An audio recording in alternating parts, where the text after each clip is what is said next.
әзіл видео ғой, әзіл түсіру, әзіл бейне ролик, сөйтіп жеуге болмайды деп айтқан ғой. Сен мені шынымен ойлап қойып, менің арқамнан ұрып жүрсің ғой сен менен. Мамаң жатыр бүйтіп. Қарашы, мамаң қабағын түйіп кетіп. Итті алып кетті деген кезде сіз жылап бермей қалдыңыз. Сол неге бермей қалдыңыз итті? Итті неге басқа біреуге бермедің? Білмеймін ешкімге. Ешкімге бермейсің бе итті? Жақсы көресің бе итті? Сен оны сатпайсың ғой да? Ол сатпаймын. Өте қандай тамаша. Біз кішкентай кезімізде анадан туылған кезде Алладан пәк болып туылады екенбіз.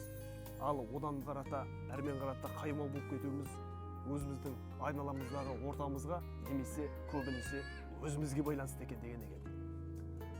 Қара қошқар айналасы қосулы болсын.